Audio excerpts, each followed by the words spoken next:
Hey guys, Prince of Mastodon here, and we are going to watch this replay, and for me and you guys, it'll be a live commentary because I have not seen this battle yet. It's a 2 versus 2, Bretonnia and the Dwarves taking on the Empire and the Vampire Counts. So, it looks like a mismatch, but we'll see what happens. I don't know what the money setting is, and I haven't seen the battle at all. Let's go start it up. So we can see the Bretonnian army and also the Empire army. So based on this, it looks like it's a large funds battle. And then the Dwarf ally has 494 for Bretonnia, and the Vampire Counts have 942 helping out with the Empire. And we shall see what happens. So Shinigami's army, you can see he has 3 Pegasus. He's got 6 Peasant Bowmen, then he's got 7 Spearmen with shields, and he's got a Damsel, King Lewin, and this other hero here.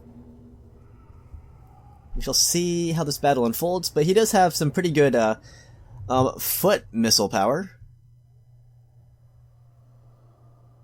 And curious to see how he wields it. He doesn't have a cav force really, unless you count the Pegasus as cav.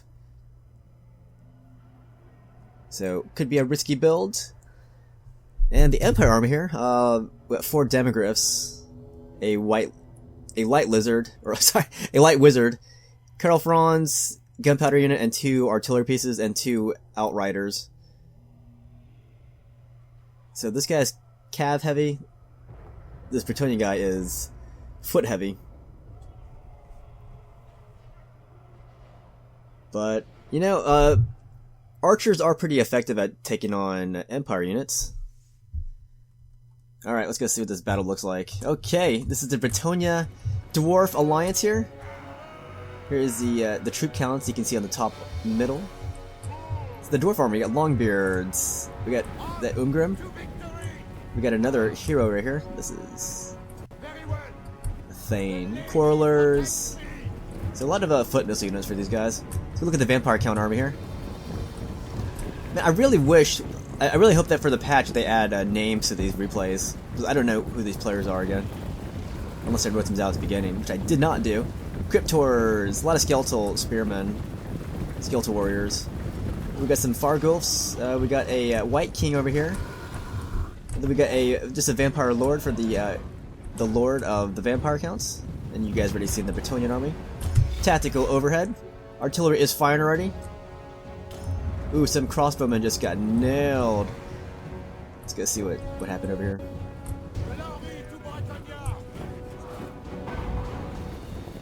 So you can see the troop casualties. The Dwarf Bretonnian Alliance have lost 10 troops already from artillery fire.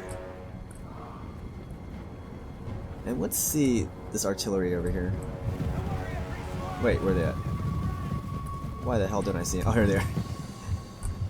Kill the knights! Watch the peasants run! Interesting choice putting these handgunners near the artillery. I guess they were fearing a flying lord or hero. But I don't think one handgunner is going to do the trick if there was a determined effort to go over there. Like a dedicated effort. Alright, Bretonnia's launching his Pegasus Knights. He already has some of these Pegasus already in the mix, trying to take out the Light Wizard and also Karl Franz. And they even have a hero in the mix here. Oh, whoa! Nice shot from something over there.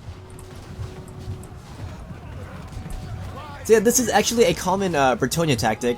Is take some flying units like Pegasus and this knock down the enemy's commander, which is usually flying in the air. Alright, Light Wizard has retaliated with a blast from his magical staff. Ooh, looks like Karl Franz is going bye-bye here. And he's going to pursue with his Pegasus, make sure he leaves the battlefield. So, good aerial assassination from Bretonnia.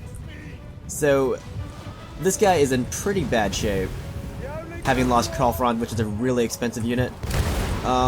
They retaliated by using the Light Wizard to take a shot at King Lewin of Bretonnia.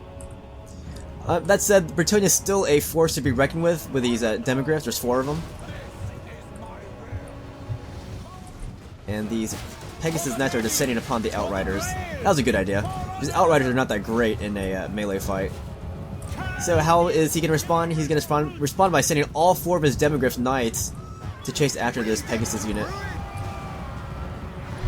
And that will do a lot of damage to these Pegasus Knights. Let's look at the casualty report here. So casualties are still relatively light, but a lot of the casualties that the Empire has incurred are pretty significant, such as losing that 1 unit of Karl Franz. Karl Franz is not a cheap unit. Alright, so Bretonnia has his peasant bowmen lined up and taking shots on these cryptors over here that are charging in. That's going to force these peasant bowmen to run back. And the dwarf ally is going to rush forward with his longbeards and do battle with these cryptors. Cryptors are going to try to swing back though. He does not feel very courageous taking on these dwarf longbeards, so they'll get shot from behind a little bit. The skeletal warriors are not scared though. They're going to take on these dwarf warriors, but they will not last too long against these guys. What's going on over here? Light wizard. No, that's not the light wizard. What is that? That's a damsel? Or just a regular hero of Bretonnia? Mind blasters, hard at work. Fargulfs, right in the heart of this dwarf army. Oh, those are not mind blasters. Those are iron breakers. Sorry. A lot of experience on those guys. Holy cow! Silver experience. Dang. And a lot of explosions are going to rock the world of these Fargulfs and Cryptors. And this is where the big fight is happening right here. White King is involved, so is the Chaos Wizard. Wait a minute. That's not a... Oh, sorry, that's not a Chaos Wizard. Well, I mean, it is named Chaos, but that's not the Warriors of Chaos, sorry. I confused myself there. I do that sometimes. Artillery crew is still firing at will. Very good. Here's an update on the casualty report. Yeah, these Vampire Count monsters are going down really badly here. And we got a dwarf hero involved. It's a melee specialist. Crossbows are just firing at these monsters. Empire is still firing with artillery unmolested. But there's a huge clump of dwarf and Vampire Count warriors just duking it out here though. But a lot of these warriors are skeletons, which mean they're not going to last too long against these more high quality dwarf longbeards. So you can't really expect these guys to last too much longer. Look at the health meters on these skeletons, they're not lasting too long. But here's the Vampire Count Lord to bolster his ranks here. He's going to rush in here. He might just do it melee range here. Oh, he's going to take on the Dwarf Commander, it looks like.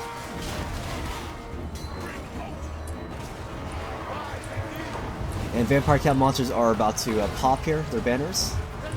Yeah, Vampire Counts are losing a lot of their troops. And honestly, Bretonnia got a really good assassination attempt at the beginning, which succeeded in taking out Karl Franz. So I think the Dwarf and Bretonnian alliance have been a bit more intelligent with their attacks. A bit more systematic, taking on the Empire leadership at the beginning. And here come the dynamic force of the Demogryph Knights crashing into these missile units of the Dwarves. Pretty good fight, I gotta say. Tactical overhead. So a lot has been happening here. You know, at this stage, this artillery might be hurting their own people. I mean, look at that. Look how close the troops are. They're right next to each other. They're intermingled with each other, most likely getting a lot of friendly shots, friendly fire. Man, those guys flew hardcore. You can see the balance bar. It's definitely favoring the Dwarf Bretonnia alliance. Bretonnia is still active, but they did lose a lot of troops already. But that was a hell of an opening for the Bretonnia, taking out Karl Franz and doing some other miscellaneous damage. And they're still fighting. They got some archers right here, peasant bows, trying to shoot. Who are they targeting? Oh, the Vampire Lord. That shield is facing in the wrong way. Might have been more effective wearing his shield on his head. Boom. Oh man, here come the Demogryphs. They're gonna charge into the dwarves here. They're gonna knock the dwarf commander around a little bit on his royal carriage thing. I'm really surprised these skeletal spearmen are still fighting here. They're not really good quality. Enemy lord is dead. Which lord was that?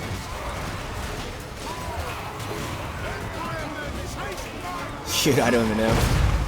Just know that an enemy lord is dead. It was probably that vampire lord that rushed right in there and started taking on the this dwarf commander. So that's probably not a safe idea because most of these vampire units here are freaking skeletal spearmen. I'd be afraid to engage in that. Those are my allies going up against these dwarf longbeards.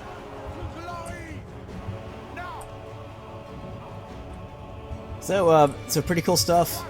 Victory is in the grasp of Bretonnia dwarves. So I gotta say, yeah, I mean this battle is coming to an end, but yeah, that was a courageous fight on both sides. But cool seeing, you know, the more unlikely alliance succeed.